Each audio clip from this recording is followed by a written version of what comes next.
É verdade que com a troca para IPCA, a aposentadoria dos participantes vai ser achatada? Essa resposta claramente depende da variação futura do que será o IPCA comparado à variação do IGP-DI. Nos últimos anos, a variação é relativamente pequena, a diferença. Agora, eu acho que essa não é a pergunta mais relevante a ser feita nessa questão. A pergunta mais relevante a ser feita é o seguinte: o que dá sustentabilidade para o plano no médio e longo prazo? Para qualquer plano de previdência.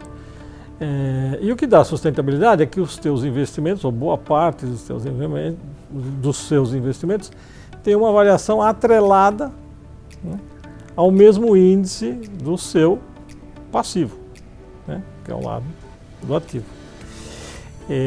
Aí a gente precisa lembrar que desde 2008 o Tesouro Nacional não emite mais papel atrelado à variação do IGP. Então, e dado o tamanho da fundação, o que tem acontecido é que a porção dos investimentos, né, que historicamente chegaram a ser 80% atrelada à variação do IGP, está caindo. Nós estamos em 50% atualmente, 52%, e no dia 1º de abril de 2021 isso aí vai cair para 25%. Então a preocupação técnica é da sustentabilidade no médio e longo prazo. E a sustentabilidade é dada por o quê? É que no lado dos investimentos você tem ativos que têm uma variação atrelada à inflação da mesma natureza do seu passivo. A mudança de indexador não prejudica os participantes e beneficia as patrocinadoras? De forma alguma. O grande objetivo de um plano de previdência é pagar benefício para os seus aposentados. E a nossa preocupação, quando a gente promove essa mudança de indexador, o que nós buscamos é garantir, ou pelo menos buscar, o equilíbrio financeiro do plano, onde, como o Jorge já falou, o ativo está em equilíbrio com o passivo. Então, na Fundação, como responsáveis pela gestão dos planos, a nossa preocupação não é beneficiar participante ou patrocinador, é garantir de fato o equilíbrio do plano e garantir que a gente possa realizar os pagamentos dos benefícios enquanto o participante estiver vivo. Os resultados dos planos até agora foram muito bons com o IGP-DI. Por que agora, justamente agora, daria déficit? Primeira parte correta, os resultados foram positivos nos últimos anos, mas os resultados não foram positivos única e exclusivamente por conta do IGP-DI, porque você tinha a renda variável, as ações, você tinha as participações societárias. No ano passado, os fundos imobiliários tiveram uma rentabilidade excepcional de 62%. Mas, olhando para frente, a gente volta na questão anterior. O Tesouro Nacional não emite mais papéis atrelados ao IGP, então você tem que buscar outras alternativas. Não que outros investimentos não serão feitos. De novo, como renda variável, ou ampliação em fundos imobiliários, ou ampliação em multimercados, coisas que a gente começou a fazer desde o segundo semestre de 2016. No caso de déficit, não é apenas a patrocinadora que paga? Antes de responder essa pergunta, é importante que a gente entenda a constituição dos planos atuais. Os planos hoje da Fundação, eles são divididos em 3 subgrupos, denominados BSPS, BD e CV. A parcela do BSPS, por conta dos acordos firmados na época da privatização, são totalmente absorvidas pelo patrocinador, ou seja, em caso de déficit ou superávit, o patrocinador é responsável. Contudo, para as parcelas BD e CV, deve ser observada a proporção contributiva, ou seja, avaliar durante o período contributivo qual foi a parcela de contribuição do participante e qual foi a parcela de contribuição do patrocinador. E essa mesma proporção é aplicada tanto para pagamento de déficit quanto para distribuição de superávit. O que é importante a gente observar, se a gente olha os planos atuais, a proporção para os subplanos BD e CV, hoje em caso de pagamento de déficit, elas têm uma parcela maior atribuída aos participantes do que ao próprio patrocinador por essa proporção contributiva que foi observada no passado. O único grupo que não será afetado por um pagamento de déficit é aquele grupo que se aposentou até a época da privatização. Por quê? Naquele momento, novamente, por conta do acordo que foi feito durante a privatização, o patrocinador absorve tanto o déficit quanto o superávit. Contudo, todos aqueles que se aposentaram após a privatização ou ainda aqueles que ainda estão ativos dentro dos planos, eles têm tanto uma parcela de BSPS, que é aquela proporcional até a data da privatização, como eles têm parcelas de BD e CV. Então é muito comum hoje que a gente veja participantes que já estão aposentados, que dentro da composição do seu benefício, você tem uma parcela BSPS, mas também tem a parcela de BD e CV. Com essa composição, todas as pessoas que se aposentaram após 98 ou ainda que ainda estão ativas, elas sim, em caso de déficit, terão uma proporção de pagamento e contribuição se essa situação ocorrer no plano. O comunicado da FUNCESP informa que a maioria vai pagar por uma minoria em caso de déficit. Mas 70% não são BSPS e, nesse caso, não pagariam? Não. O que acontece é o seguinte, hoje a FUNCESP tem aproximadamente 47 mil participantes. Em caso de equacionamento de déficit, 33 mil participantes teriam uma contribuição para equacionamento desse valor, em caso de déficit futuro. Tudo isso reforçando, porque todos aqueles que se aposentaram após 98 têm em seu benefício composições de parcela BSPS, BD e CV. A patrocinadora recebe ou recebeu o dinheiro do superávit? Não, de forma nenhuma. Hoje, os superávites que foram observados nos últimos anos, eles permaneceram dentro do próprio plano e foram utilizados para cobrir tanto a dívida que existia na época da privatização, quanto novos ajustes que foram necessários para adequação de sobrevivência e redução de taxa de juros. Sob hipótese alguma, qualquer recurso acumulado dentro do plano foi distribuído aos patrocinadores. Se quase não tem mais investimentos indexados ao IGPDI, não teria algum outro similar no mercado que a FUNCESP pudesse investir para evitar a troca de indexador? Não existe. Não existe em termos de, vamos chamar, qualidade, né? E não existe em termos de volume, porque o tamanho da Fundação CESP é muito grande. Exemplificando, dificilmente uma empresa privada hoje em dia, e nos últimos anos, emite uma dívida atrelada à variação do IGP.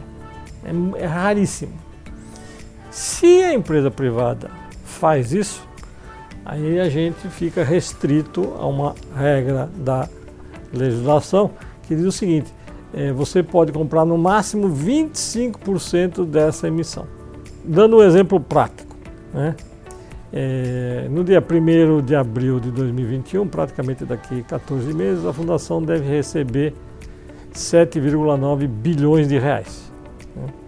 Não existe nenhum mercado que tenha tamanho em termos de liquidez e em termos de outros requisitos exigidos para os investimentos da Fundação, como segurança, entre outros atributos, capaz de absorver um volume desta natureza, desse montante. O uso do IPCA não reduz as chances de superávit no plano? Não. Porque o retorno dos papéis atrelados do IPCA, eles não dependem única e exclusivamente do indexador. Existem outras variáveis que podem afetar positivamente ou negativamente a performance desse ativo. Que indexadores os outros fundos de pensão utilizam? A grande maioria aí usa ou o IPCA ou o INPC. Sendo que, adentrando aqui a parte da Luciana, dos 17 maiores, ninguém tem como indexador exclusivo o IGP. Ninguém. Essa proposta de mudança do indexador não tem que ser aprovada por todos os participantes? Como será feito? A forma de condução dessa proposta de alteração será a seguinte. Em caso de aprovação, tanto pelo comitê gestor de cada um dos planos quanto pelo Conselho Deliberativo, o regulamento será encaminhado à Previc, que é responsável pela aprovação, e em caso de aprovação pela Previc, ele será aplicado a todos os participantes. O que é importante ressaltar é que tanto no comitê gestor quanto no conselho deliberativo há representação tanto de participantes ativos quanto dos participantes aposentados, que foram selecionados por meio de uma eleição que foi promovida junto a todos os participantes da fundação. Se a alteração não for feita, o déficit ocorrerá daqui a quanto tempo? Dizem que só a partir de 2055. É verdade isso? De novo, não existe uma projeção de déficit mecânica, automática, em função do indexador ser o IGP ou ser o IPCA. O que é importante para o médio e para o longo prazo é a sustentabilidade do plano. Sustentabilidade no sentido de que ele possa efetuar os pagamentos dos benefícios conforme o esperado por todos. Então, nesse sentido, o que dá sustentabilidade para o plano, mais uma vez, é que os ativos que estão do lado dos investimentos tenham uma rentabilidade, de alguma forma, atrelada ao indexador do passivo. E é por isso que você tem que fazer a mudança. A FUNCESP tirou o assunto de pauta do Conselho Deliberativo por enquanto. Por que isso ocorreu? Porque não estava conseguindo aprovação? Não, não é verdade. Todos nós sabemos que esse é um assunto delicado. É uma mudança que requer um debate entre todos os envolvidos, participantes, sindicatos, comitês, conselhos.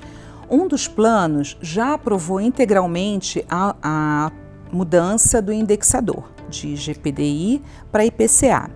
Contudo, o Conselho precisa ratificar essa posição. Mas, dado o cenário, o Conselho pediu mais um tempo para analisar a matéria que vai ser apreciada agora na reunião de fevereiro. Jorge, você poderia deixar uma mensagem final para o participante? Eu faria 2 comentários finais. Primeiro, nossa preocupação da Fundação como um todo é com a sustentabilidade no longo prazo do plano. E não simplesmente se o indexador A vai ser melhor que o B. Não é essa a natureza técnica fiduciária que a gestão deve ter. E o segundo, como a Luciana acabou de repassar, é que serão obedecidas, evidentemente, todas as instâncias de governança que a Fundação exige em aprovação de matérias deste porte e desta importância, qual seja aprovação nos comitês gestores, aprovação no Conselho Deliberativo, encaminhamento dessas questões para o órgão regulador, de tal forma que o participante deve ficar tranquilo no sentido de que as instâncias de governança, todas elas foram respeitadas. Luciana, a sua mensagem. Eu gostaria de ressaltar, nós somos técnicos, trabalhamos com questões complexas, falamos muito de superávit, de déficit, de equilíbrio, sustentabilidade. Parece que toda a discussão gira em torno de resultado financeiro. Mas o que de fato e de verdade a gente busca com essa proposta de alteração é que a gente possa dar segurança para os nossos participantes que os recursos que estarão dentro da fundação serão suficientes para que a gente possa honrar com o compromisso principal, que é pagar benefício aos nossos aposentados e os seus pensionistas.